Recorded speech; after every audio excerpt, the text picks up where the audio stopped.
You have been lied to, not cruelly, not maliciously, but completely.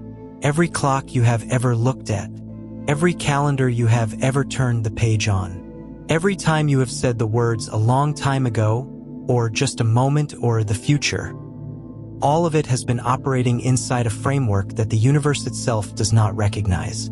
Because here is something that has been mathematically proven, experimentally confirmed, and accepted by every physicist alive, and that almost nobody who is not a physicist has fully understood in their bones. Time is not a river you are floating down. The past is not behind you. The future is not ahead. Space and time are not two separate things. They are one thing, a single, seamless, four-dimensional fabric that Einstein called spacetime. And the moment you understand what that actually means, not as a metaphor, not as a poetic phrase, but as a literal physical description of the structure of reality, the word now will never mean the same thing again. In 1905, a 26-year-old patent clerk in Bern, Switzerland published a paper that dissolved the boundary between space and time so completely that physicists are still working through the implications today, 120 years later. Not because the physics is incomplete, because the implications are that large. Today we are going all the way in.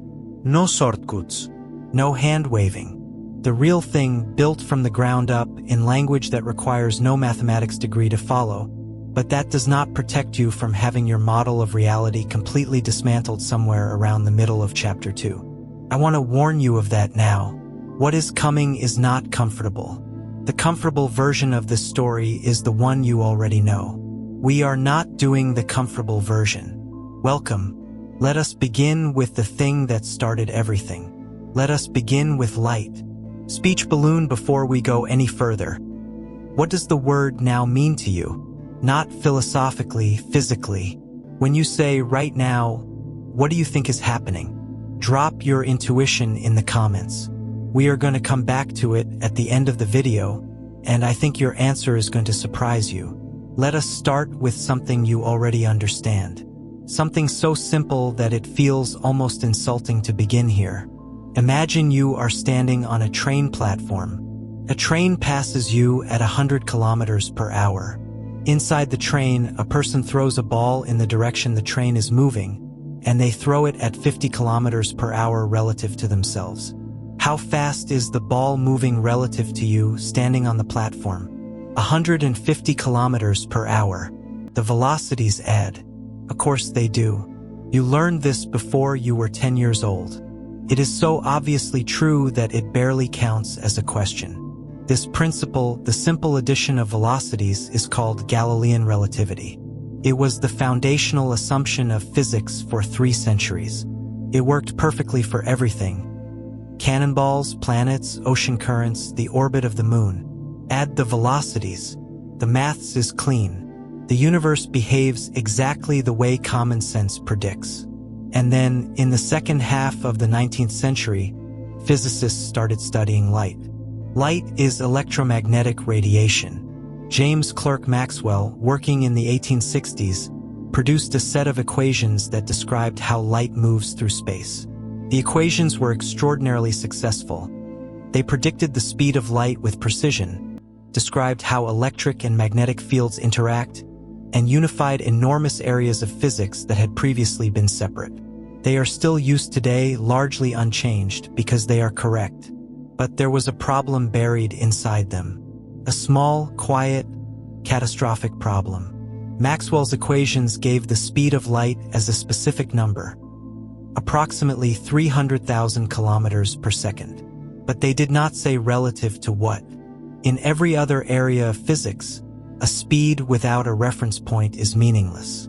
The train is doing 100 kilometers per hour relative to the platform. The ball is doing 50 relative to the person throwing it. Relative to what was light doing 300,000 kilometers per second?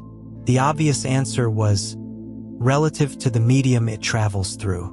Just as sound travels through air and its speed is measured relative to the air, light was assumed to travel through a medium called the luminiferous ether, and its speed was measured relative to that. The ether was the universal reference frame. the absolute backdrop against which everything else moved. The problem was that nobody had ever detected the ether. It had no other measurable properties. It was essentially an assumption so necessary for the physics to make sense that physicists had simply decided it must exist and moved on. In 1887, two American physicists, Albert Michelson and Edward Morley, decided to measure the Earth's motion through the ether directly. The logic was straightforward. If the Earth is moving through the ether as it orbits the Sun, then light traveling in the direction of that motion should be slightly faster than light traveling perpendicular to it, for the same reason that running into the wind feels different from running across it. They built the most precise interferometer ever constructed.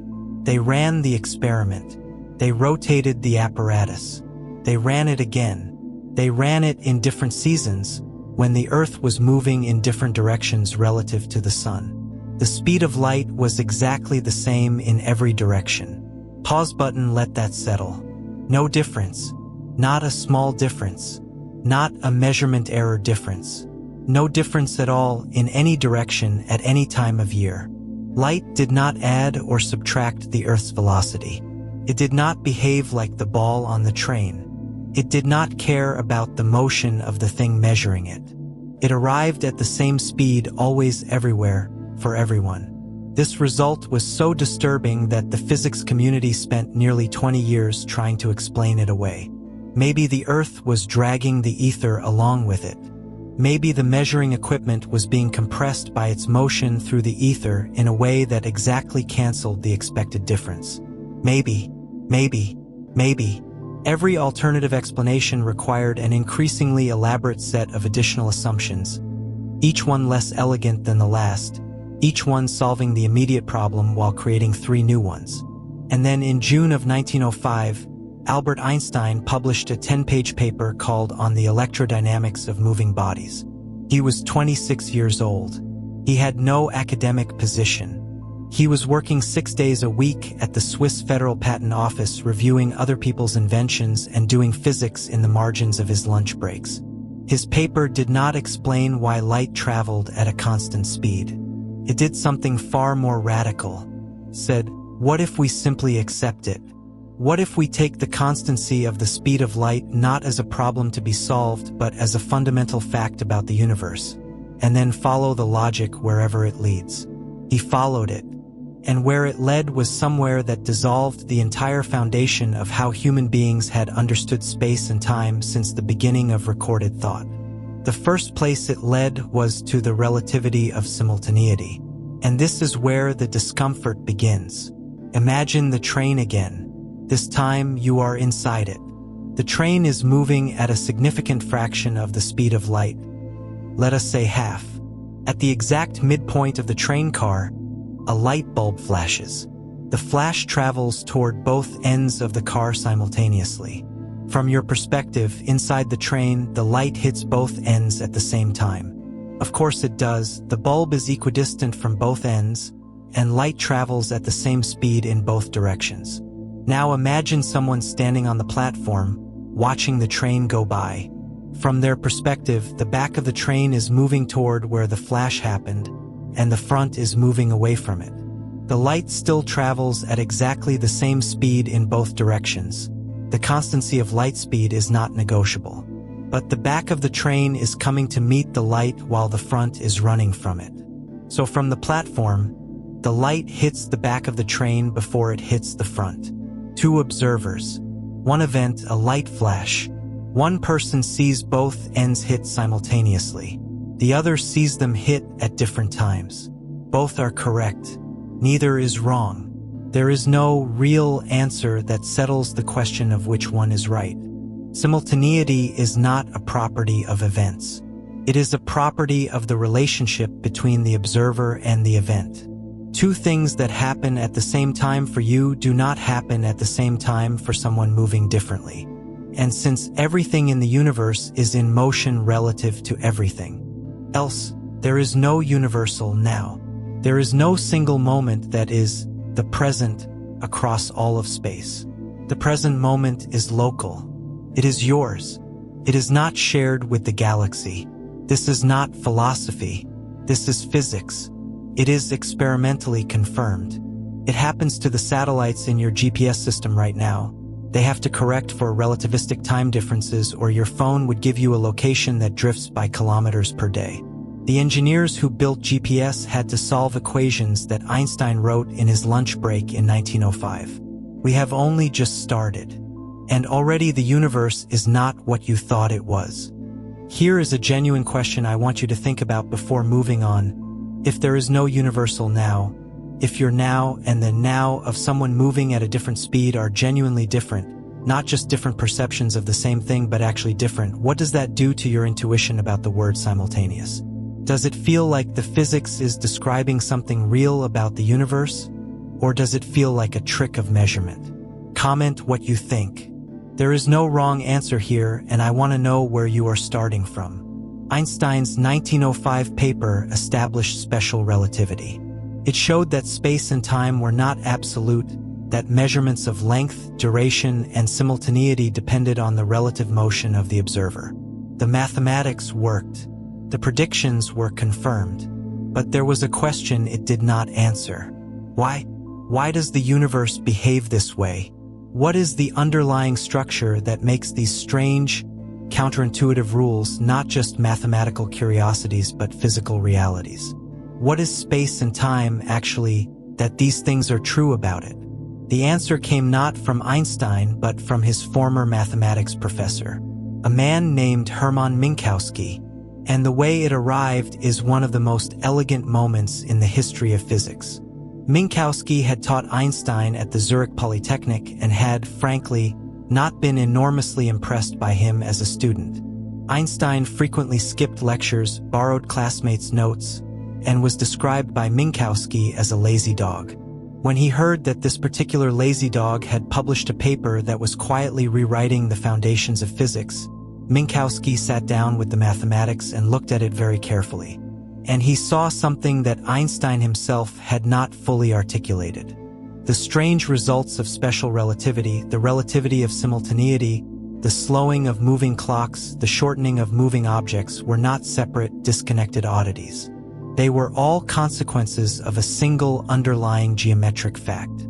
Space and time were not two separate things that happened to be connected by Einstein's equations. They were two aspects of a single, unified, four-dimensional structure. In 1908, Minkowski gave a lecture that began with one of the most quoted sentences in the history of science.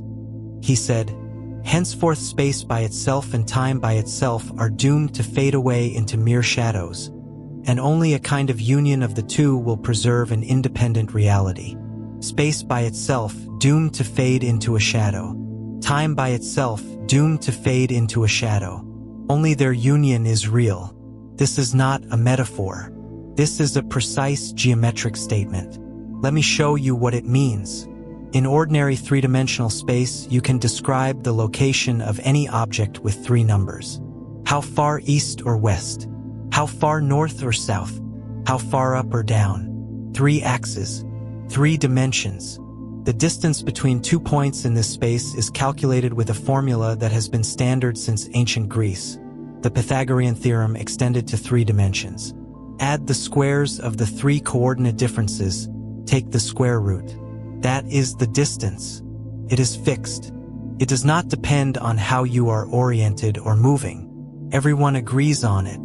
What Minkowski realized was that in the universe Einstein had described, the 3 dimensions of space are not the complete picture. There is a 4th coordinate, time. And an event, not a location but something that happens, needs 4 numbers to specify it completely. Where it happened, 3 numbers. When it happened, 1 more. An event is a point in 4-dimensional spacetime. And the distance between 2 events in spacetime, the true, invariant, observer-independent separation between them, is not calculated the way you calculate distance in space. Time enters the formula with a minus sign. The spacetime interval between 2 events combines their spatial separation and their temporal separation into a single number that every observer in the universe, regardless of their motion, calculates identically. This is the key. This is what makes spacetime real and not just a mathematical convenience. In ordinary space, Different observers can disagree about how far apart two things are, depending on how they are measuring, how they are moving. But they all agree on the actual spatial distance. In Einstein's universe, observers can disagree about both the spatial distance and the time interval between two events. Someone moving fast measures them closer in space but further apart in time. Someone moving slowly measures them further in space but closer in time. They trade off against each other. Space and time exchange quantities between them like a conservation law. But here is the thing. Everyone agrees on the spacetime interval. The combination, the total four-dimensional separation. That is invariant. That is real in the deepest sense, the sense of not depending on who is looking. Now I need to tell you something that most physics explainers skip because it sounds too strange. But that is actually the most important thing in this entire video. In this four-dimensional spacetime, you are always moving. You cannot stop. At every moment, every object in the universe, including you sitting wherever you are right now, is moving through spacetime at the same total speed. That speed is the speed of light. Pause button, let that breathe. You are moving through spacetime right now at the speed of light. You personally, the chair you are sitting in, the building around you, everything. The total velocity through spacetime, the combination of velocity through space and velocity through time, is always exactly c. Always the speed of light. For everything. This is not a coincidence or a curiosity. It is the deep structure of the universe. What changes is how that total speed is distributed between the space dimensions and the time dimension. If you are sitting completely still, not moving through space at all, then all of your spacetime velocity is flowing through time. You are moving through time at the maximum possible rate. Your clock ticks as fast as it can. If you start moving through space, if you get on a rocket and accelerate, you are redirecting some of your spacetime velocity from the time dimension into the space dimensions. You move faster through space. And as a direct consequence, not as a side effect, not as a measurement artifact, but as a geometric necessity, you move slower through time. Your clock ticks more slowly. This is time dilation, not a trick, not an illusion, a geometric consequence of the structure of spacetime. Moving through space literally costs time, in the same way that walking northwest means you are not walking as far north. The faster you move through space, the slower you move through time. If you could move through space at the speed of light, which you cannot because you have mass but stay with the limit, you would not be moving through time at all. A photon of light does not experience time. From its own reference frame, if it had one, it is emitted and absorbed in the same instant. The entire history of the universe, for a photon, is a single point. And now, with that in your mind, go back to the question the cold open asked you. Are you moving through time? The answer is, you are moving through spacetime. The time component of that motion is what you experience as the passage of time. The rate at which you move through time depends on how fast you are moving through space. They are not separate processes. They are two aspects of a single motion through a single fabric. You are not moving through time. You are moving through spacetime, and what you call the passage of time is the time component of that motion. The boundary between space and time does not exist. It was dissolved mathematically and permanently in 1905, and confirmed in every experiment, every GPS satellite correction, every particle accelerator measurement, every precision clock test since. The universe you live in is not three-dimensional with time flowing through it. It is four-dimensional, and what you call now is a slice through that four-dimensional block at a particular angle, an angle determined by your velocity. Someone moving differently slices at a different angle. There now is a different set of events. This is what physicists call the block universe, or the eternalist view of time. And it is where this chapter leaves you, because we need to spend the next chapter reckoning with what it actually means. I want to stop here and ask you something that I find genuinely unsettling. If you are always moving through spacetime at the speed of light, and the only question is how much of that motion is through space versus through time, then sitting completely still and moving as fast as possible are not opposites. They are just different distributions of the same total motion. Does that feel like it describes something real to you? Or does it feel like a mathematical abstraction that does not connect to the world you experience? This is one of the deepest divisions in the philosophy of physics. Tell me where you land. Let us be very precise about what the physics actually says, not what it implies, not what we might conclude from it philosophically, what it says directly as a mathematical description of the structure of spacetime. In Minkowski's four-dimensional spacetime, all events, everything that has ever happened, everything that is happening now, and everything that will happen exist as fixed points in the four-dimensional structure. The past is not gone. The future is not yet to come. Every event that has ever occurred or will ever occur has a permanent, fixed location in spacetime. Your birth exists as a point, or rather a region, in spacetime. It is not in the past in the sense of no longer existing.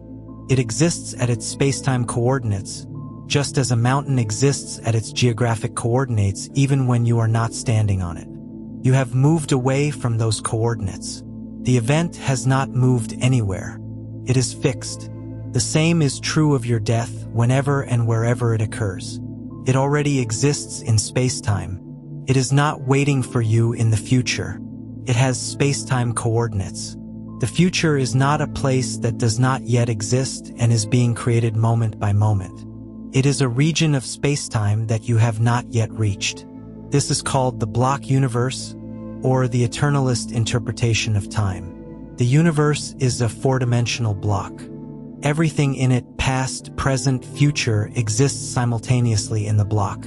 What you call the flow of time is your consciousness moving along your world line through the block, encountering events in sequence. The word world line is important. In spacetime, you do not occupy a point, you occupy a line. The line traces your entire existence from birth to death through the four dimensions.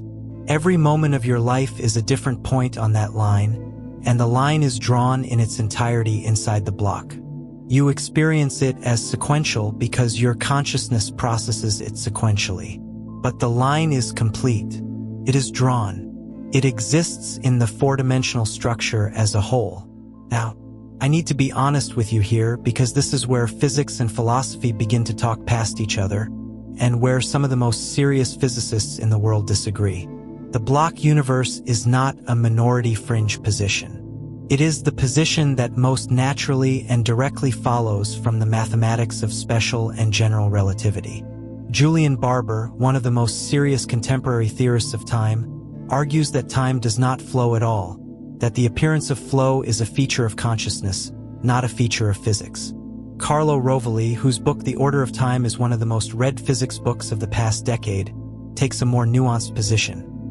That time is real but emergent, that at the fundamental level of quantum gravity, there may be no time variable at all, and what we experience as time emerges from the statistical behavior of complex systems. Lee Smolin, disagreeing with both, argues that only the present moment is real and that the block universe is a misreading of the mathematics. The disagreement is genuine. It is not resolved. The same equations are being read differently by serious physicists with decades of expertise, because the equations describe the structure of spacetime precisely and say almost nothing about the nature of the present moment or the experience of temporal flow. But here is what all of them agree on, regardless of their interpretation. The past is not less real than the present. Every event that has ever occurred is, in some physical sense, still there at its spacetime coordinates, fixed, inaccessible to us but not absent. The Roman Empire is not gone. It exists at its spacetime coordinates. Every conversation your grandparents ever had is written into the structure of spacetime at the location and time it occurred. Not as a memory, not as a record, as an event with a fixed position in the four-dimensional block. Your great-great-grandmother, on the day she was born, exists in spacetime. Not existed, exists. The present tense is not a grammatical error. From the perspective of the block, tense is an artifact of where your world line currently is, not a property of the events themselves. Now let me add the piece that takes this from strange to genuinely vertiginous. In special relativity, two observers moving at different velocities have different definitions of now. They're planes of simultaneity, the slices through the spacetime block that they each call the present moment, are tilted relative to each other. The faster the relative motion, the more the tilt. The philosopher Relativity and the physicist Putnam formalized this in the 1960s and 70s in an argument called the Relativity-Putnam argument, sometimes called the Andromeda paradox. It works like this. The Andromeda galaxy is approximately 2.5 million light-years from Earth. Two people are standing next to each other on Earth, but one is walking toward Andromeda and one is walking away from it. They are moving at different velocities relative to Andromeda. Their planes of simultaneity, their nows, are therefore tilted slightly differently through the spacetime block. The difference in velocity is small, a few kilometers per hour. The tilt in the plane of simultaneity is tiny, almost unmeasurably small for nearby events. But Andromeda is 2.5 million light-years away. At that distance, even a tiny tilt in the plane of simultaneity translates to a difference in what counts as now of thousands of years. The person walking toward Andromeda has a now on Andromeda that is, depending on their exact speed, potentially thousands of years in what the other person would call Andromeda's future. Two people standing next to each other on Earth, walking in opposite directions at a casual strolling pace, have nows on the Andromeda galaxy that are separated by millennia. If the block universe is correct, if all of those events in the Andromeda block are equally real, equally present from the perspective of the block itself, then the events on Andromeda that are in your now while you walk one direction, and the events that are in your now while you walk the other direction are both equally physically present. Not sequentially, simultaneously. Two different presents, both real, both current, both physically occurring right now, separated from each other by thousands of years of Andromeda's history. The universe is not sequential. That is a feature of your world line, not of the block. Here is the question I cannot stop asking myself. If the past is not less real than the present, if your childhood exists in spacetime just as permanently as this moment, does that change how you think about loss? About the people who are no longer in your life? About mortality? I am not fishing for comfort. I genuinely want to know whether the physics changes the emotional weight of those things for you, or whether knowing the physics and feeling the loss are completely separate experiences. Comment what you actually think. Everything we have covered so far has been special relativity, Einstein's 1905 paper, which dealt with objects moving at constant velocities relative to each other. It is extraordinary physics, but it is incomplete, because the universe is not made only of objects moving at constant velocities. The universe is also made of mass. And mass does something to spacetime that takes the strangeness of special relativity and amplifies it into something almost incomprehensible in its elegance. Mass curves spacetime. This is general relativity, published by Einstein in 1915. 10 years of work after special relativity, 10 years of mathematics so difficult that even Einstein needed help from his friend Marcel Grossman to handle the tensor calculus. The basic idea can be stated simply, but its simplicity is deceptive. Matter and energy tell spacetime how to curve. Curved spacetime tells matter and energy how to move. What you experience as gravity is not a force pulling you toward the Earth. It is the curvature of spacetime around the Earth's mass, and you are following the straightest possible path through that curved spacetime. A straight path through curved spacetime looks, to an observer watching from the outside, like a curved trajectory. It looks like you are being pulled, but you are not being pulled. You are falling freely through curved spacetime. When you are standing on the ground, you are not in free fall, you are being pushed by the ground. The ground is interrupting your free fall through curved spacetime and accelerating you away from it. The reason standing on the ground feels like rest is because our intuitions were built in an environment where being on the ground is normal.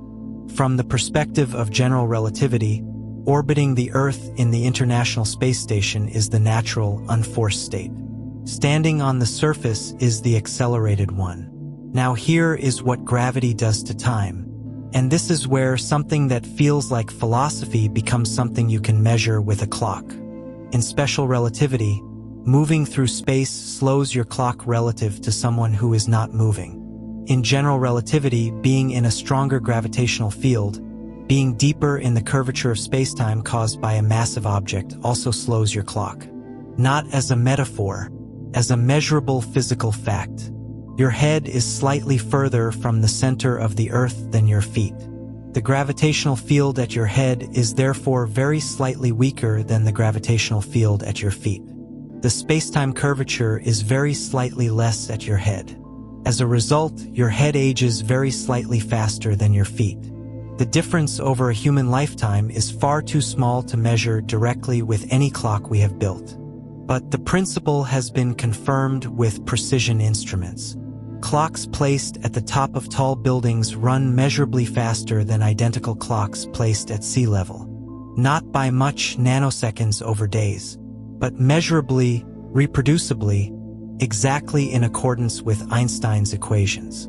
Now scale this up. Place one clock on the surface of the Earth and send an identical clock into orbit. The orbiting clock is further from the Earth's mass, weaker gravitational field, faster tick. But it is also moving fast through space. Special relativity says that slows it down. These two effects partially cancel, but not completely. For GPS satellites, the gravitational effect wins. The satellite clocks run approximately 38 microseconds per day faster than clocks on the surface. 38 microseconds per day. That sounds trivial. Light travels approximately 11 kilometers in 38 microseconds. If GPS engineers did not account for relativistic time dilation, if they ran the satellites with uncorrected clocks, your phone's GPS would accumulate an error of roughly 11 kilometers every day. Within a week, your navigation app would be telling you that you are on the wrong continent. Every time you use GPS, you are using a technology that only works because engineers applied Einstein's equations from 1905 and 1915. Spacetime curvature is not an abstraction. It is the engineering tolerance your phone is built to. But let us go somewhere that the curvature of spacetime becomes not a nanosecond correction but the dominant fact of reality. Let us go to a black hole. A black hole is a region of spacetime where mass has been concentrated so densely that the curvature of spacetime becomes extreme. At the event horizon, the boundary of no return, the curvature of spacetime is so severe that one of the spacetime dimensions effectively switches character. Inside the event horizon, the radial direction toward the singularity is no longer a space dimension. It is a time dimension. Moving toward the singularity is not moving through space. It is moving through time, and it is as impossible to stop or reverse as it is impossible to stop the passage of time in ordinary experience. Inside a black hole, falling toward the singularity is not falling in a spatial direction. It is the direction of future time. You cannot stop it any more than you can stop tomorrow from arriving. And from outside the black hole, watching someone fall toward the event horizon, you would see something extraordinary. As they approached the horizon, the extreme spacetime curvature would slow their time so severely that they would appear to freeze at the horizon, growing dimmer and redder as the light they emit is stretched by the curvature, never quite crossing from your perspective because their time is slowing toward zero relative to yours. They would experience the crossing in finite time. You would never see it happen. Two observers. One event crossing the horizon. One person crosses it and continues to the singularity. The other never sees it happen. Both are correct. Both descriptions are physically real. Spacetime is not obligated to present a single agreed narrative to all observers. It is four-dimensional, and observers at different locations and velocities within it have access to genuinely different, irreconcilable descriptions of what is occurring. This is not a paradox. It is the geometry. The GPS question is the one I love most when it comes to relativity, because it removes every possible abstraction. The effect is not theoretical. Your phone knows where you are because engineers solved for it. Here is what I want to ask. Does knowing that change how you think about the word abstract? A lot of people treat physics like this as philosophy, interesting but disconnected from real life. But it is calculating the position of your car right now. Where do you draw the line between abstract physics and lived reality? I am genuinely curious where you put that boundary. We have covered a great deal of territory. Let me give you a map of where we have been, and then tell you the thing I think matters most. We started with the Michelson-Morley experiment and the discovery that light travels at the same speed for every observer regardless of their motion. We followed Einstein's decision to accept that fact rather than explain it away, and we watched as that decision, applied with logical consistency, dissolved the concept of universal simultaneity. We moved to Minkowski's geometric insight that space and time are not two separate things but two components of a single four-dimensional spacetime, and we saw that every object in the universe is always moving through that spacetime at the speed of light, with the distribution between space and time determined by velocity. We reckoned with the block universe, the possibility supported by the mathematics that all events that have ever occurred or will ever occur are equally real, fixed points in the four-dimensional structure. And we watched gravity curve the fourth dimension, slow clocks, bend light, and make the GPS in your pocket possible. All of that is physics. All of it is confirmed. All of it is, in the relevant sense, known. What is not known, what is genuinely, seriously, professionally unresolved, is the question the block universe poses to human experience. And it is the most important question in this video. If the block universe is correct, if the four-dimensional spacetime block contains all events, past and future, as equally real, then the flow of time is an illusion. Not a small illusion, not a minor misperception, but a fundamental feature of conscious experience that has no counterpart in the underlying physics. The equations of physics are time-symmetric. They work equally well in both temporal directions. Nothing in the fundamental laws distinguishes past from future except the second law of thermodynamics, which is statistical rather than fundamental. The arrow of time, the felt sense that the past is behind us and the future ahead, emerges from the increase of entropy in complex systems. It is not written into the geometry of spacetime itself. Carlo Rovelli puts this precisely: the flow of time is not a feature of the world. It is a feature of our interaction with the world, specifically, our existence as thermodynamically complex systems with memory and anticipation, embedded in a universe where entropy increases. We feel time flow because we are made of the kind of stuff that encodes the past and anticipates the future. The universe itself does neither. Julian Barber goes further, arguing that even the block universe is too timid a conclusion. His interpretation of quantum gravity suggests there is no time variable at the fundamental level at all. What we call time is a measure of change. Remove all change, remove all physical processes, and there is no time. Time is not a container in which change occurs. Time is what you get when you count change. And then there is Lee Smolin, who looks at the same mathematics and arrives at the opposite conclusion: that the block universe is a mistake, that the present moment is the only thing that is real, and that the equations describe relationships between events without those events needing to coexist in a block. His position preserves the flow of time as physically real at the cost of making it harder to reconcile with the relativity of simultaneity. I am not going to tell you which of them is right. Nobody knows which of them is right. What I will tell you is that all three of these positions are being argued by serious physicists with decades of rigorous work behind them, using the same equations and reaching contradictory conclusions, which means the equations are not enough by themselves to settle the question of what time actually is. The physics has dissolved the boundary between space and time. It has given us a four-dimensional block, a speed of light total velocity, a geometric explanation for gravity, and a dozen experimental confirmations.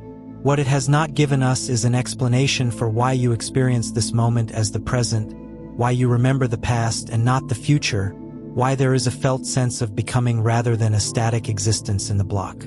That question sits at the exact boundary between physics and consciousness, and it is completely open. Now, I want to go back to the question I asked you at the very beginning of this video in the cold open. I asked you, what does the word now mean? What is happening when you say right now? Here is what the physics can tell you. Your now is a slice through the four-dimensional spacetime block at the angle determined by your velocity. It is local. It is not shared universally. Someone moving past you at a significant fraction of the speed of light has a now that is tilted relative to yours. A different set of events constitutes their present moment. On Andromeda, your now and the now of someone walking past you in the opposite direction are separated by thousands of years. There is no single universal present. Your now is also slow. Every clock that has moved faster than you, every particle that has been accelerated in a collider, every muon falling from the upper atmosphere, every GPS satellite orbiting overhead, has aged less than you have by an amount precisely calculable from Einstein's equations. Time is not one thing ticking at one rate everywhere. It is a local quantity, different for every world line. Your now is also a location in a block that extends in all four dimensions. And in that block, the moment of your birth and the moment of your death are both fixed points, existing with the same permanence as the moment you are currently experiencing. You are not arriving at the future. You are moving along a world line whose shape is already there in the geometry. And yet, you are here. You are reading these words. You are experiencing this exact moment as vivid, immediate, undeniably present, in a way that no other moment feels, no matter how precisely the physics tells you they are equally real. The physics describes the structure of spacetime with extraordinary precision and says almost nothing about why this moment feels like this.